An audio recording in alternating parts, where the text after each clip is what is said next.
দূরের এক শান্ত জঙ্গলে যমজ দুই পরী বাস করত। তাদের ছিল সাদা পরী ও হলুদ পরী।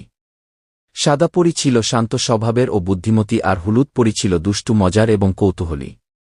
তারা দুজনই জঙ্গলের প্রাণীদের খুব ভালোবাসত এবং তাদের সাহায্য করত। একদিন জঙ্গলের ময়না পাখি কাঁদতে কাঁদতে যমজ পরীদের কাছে এসে বলল, সাদা পরী, হলুদ পরী, শিয়াল আমার বাসার সব ডিম চুরি করেছে। সাদা পরী বলল, তোমার ডিম আমরা অবশ্যই ফেরত আনব। হলুদ পরী বলল, শিয়াল যতই ধূর্ত হোক, আমি তাকে কৌশলে বোকা বানাব। সাদা পরী বলল, আমাদের শিয়ালের গুহা খুঁজে বের করতে হবে।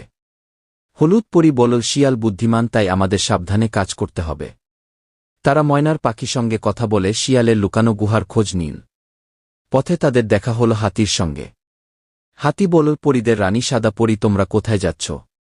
সাদা পরী বলল হাতিকে, শিয়াল ময়নার পাখি ডিম চুরি করেছে, তোমার সাহায্য দরকার হতে পারে। যমজ পরী ময়না পাখি ও হাতি মিলে শিয়ালের লুকানো গুহার সামনে গিয়ে লুকিয়ে দেখল। শিয়াল তার গুহার ভেতরে আরামে ঘুমাচ্ছিল, তার চারপাশে ময়নার পাখি ডিম রাখা ছিল। সাদা পরী বলল, আমাদের পরিকল্পনা শুরু করতে হবে। হলুদ পরী বলেন, আমি শিয়ালকে গুহা থেকে বের করার একটা দারুণ কৌশল জানি। হলুদ পরী হাতিকে বলল, তুমি তোমার বিশাল গর্জন দিয়ে শিয়ালকে ভয় দেখাও। হাতি তার সুর উঁচু করে জোরে গর্জন করল, গর্জর গর্জর। শিয়াল ভয়ে গুহা থেকে লাফিয়ে বেরিয়ে এসে বলল, কে এখানে? সাদা পরী তার জাদু দিয়ে গুহার ভেতরের মাটি আলগা করে দিল, যাতে শিয়াল গুহার কাছে না যেতে পারে। ময়না পাখি তখন দৌড়ে গুহার ভেতর ঢুকে তার ডিমগুলো তুলে নিল। শিয়াল হতভম্ব হয়ে দেখল তার গুহা ফাঁকা।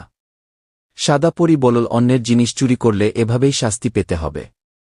হলুদ পরী বলল, এবার থেকে তুমি আর চুরি করতে পারবে না। শিয়াল লজ্জায় মাথা নিচু করে বলল, আমি আর কখনো এমন কাজ করব না। ময়না পাখি খুশি হয়ে বলল, আমার ডিমগুলো ফেরত পাওয়ার জন্য তোমাদের অনেক ধন্যবাদ। ময়না পাখি বলল, তোমরা সত্যিই জঙ্গলের অভিভাবক। হাতি বলল, সবাই মিলে কাজ করলে যে কোনো সমস্যার সমাধান হয়। সাদা পরী ও হলুদ পরী একসঙ্গে বলল, আমরা সবাই একসঙ্গে জঙ্গলকে সুখী রাখব। এরপর সবাই খুশি মনে জঙ্গলের গভীরে ফিরে